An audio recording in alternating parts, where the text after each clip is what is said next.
ইনকিলাব মঞ্চের মুখপাত্র ওসমান হাদিকে হত্যা চেষ্টার ঘটনায় আরও দুজনকে গ্রেপ্তার করা হয়েছে। তারা সীমান্ত দিয়ে লোক পারাপারে জড়িত বলে জানান ডিএমপির অতিরিক্ত কমিশনার এস.এন. নজরুল ইসলাম। সন্দেহভাজন হামলাকারী বৈধ পথে দেশ ছেড়েছেন এমন কোনো তথ্য নেই বলে জানান তিনি। সন্দেহভাজনরা যাতে দেশের বাইরে যেতে না পারে সেজন্য দেশের সীমান্তগুলোতে জারি করা হয়েছে সতর্কতা।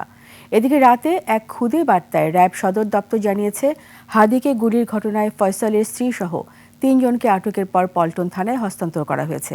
আরও থাকছে দীপু শিকদারের রিপোর্টে।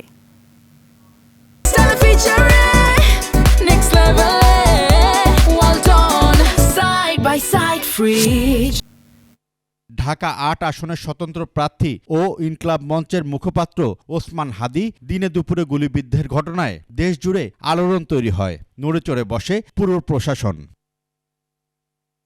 সোশ্যাল মিডিয়ার বরাতে প্রকাশ পায় সন্দেহভাজন শার্প শুটার ফয়সালের নাম। হাদির সঙ্গে যাকে দেখা যায় বিভিন্ন জায়গায়, তবে ঘটনার পর থেকে সেই ফয়সাল অধরা। তার সব ব্যাংক হিসাব জব্দ করা হয়েছে।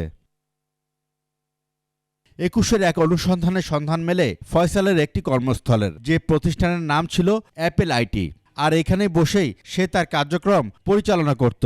যখন আমি এই জায়গাটা আসি তখন ডেকোরেশনটা দেখে আমি বলছিলাম যে এই ডেকোরেশনটা তারা করছে নাকি বাড়িওয়ালা করে দিয়েছে। তখন বড় ভাইরা বলছিলেন যে এটা আসলে আগের যে অফিস তারা ওঠার আগে যারা এখানে ছিলেন এটা নাকি তাদের করা ছিল।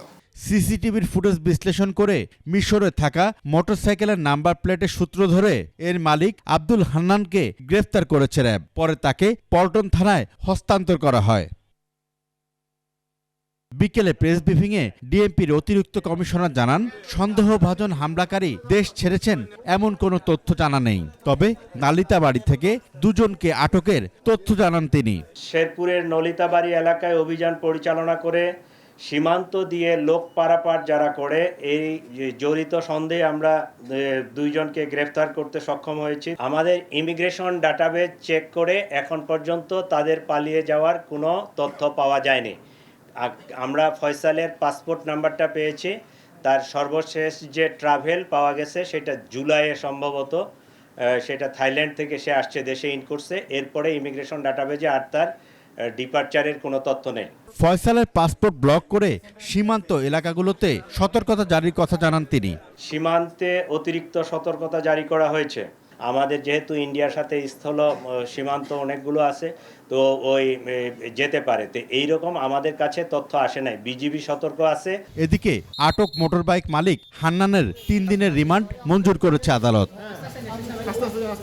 দীপু শিকদার, 21 টেলিভিশন, ঢাকা।